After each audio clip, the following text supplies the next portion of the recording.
वैद्य अद्ध कृतैदात् पौषमासे शुक्लपक्षे त्रयोदश्यां तिथिभार्गव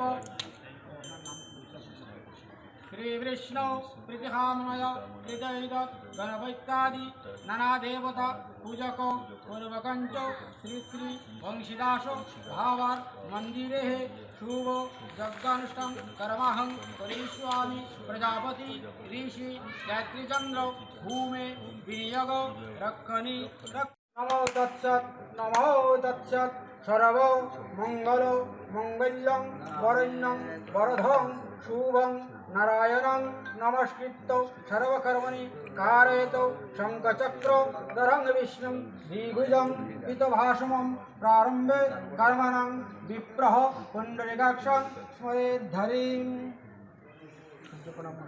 অসমৰ মাননীয় মুখ্যমন্ত্ৰীৰ কাৰণে আমি এই অঞ্চলৰ বিভিন্ন ৰাইজ আৰু আমাৰ দলীয় কাৰ্যকৰ্তা সবকে লৈ আমি এটা যোগানুষ্ঠান আৰু ৰাতিপুৱাৰ পৰা পূজা অৰ্চনাৰ আয়োজন কৰিছোঁ। ইয়াৰ মুখ্য উদ্দেশ্য হ'ল কি আমি ইয়াৰ ৰাইজ এই অসমৰ ৰাইজ ইমান সুখত আছোঁ, ইমান ডেভেলপমেণ্ট হৈ আছে। আজি এই 2026-ৰ প্ৰথম দিনা এইকাৰণে আমি যোগানুষ্ঠানৰ পূজা কৰিছোঁ যাতে অহা 26 ইংৰাজীত আমাৰ নিৰ্বাচন আহিছে। এই নিৰ্বাচনত যাতে আমাৰ মাননীয় মুখ্যমন্ত্ৰীৰ নেতৃত্বত যাতে অসমত অভূতপূৰ্ব সাফল্য আৰু আমাৰ দল অগ্ৰগতি লাভ কৰে সেই উদ্দেশ্যে তেওঁৰ সুস্বাস্থ্য দীৰ্ঘায়ু কামনা কৰি এবং উজ্জ্বল ভৱিষ্যত কামনা কৰি আমি আজি বাবা বংশীদাস বাবাৰ ওচৰত আমি পূজা অৰ্চনা আৰু যোগানুষ্ঠান কৰিছোঁ। বিশেষ একো কাৰণ নাই। আমাৰ মুখ্যমন্ত্ৰী যিমান স্বাস্থ্য ভাল থাকিব, দীৰ্ঘায়ু যিমান ভাল হ'ব, যিমান তেওঁ আগবাঢ়ি যাব, আমিও তেওঁৰ লগত আগবাঢ়ি যাম। আমাৰ অসমৰ উন্নয়ন ইমান তীব্ৰতৰ গতিত আগবাঢ়ি যাব।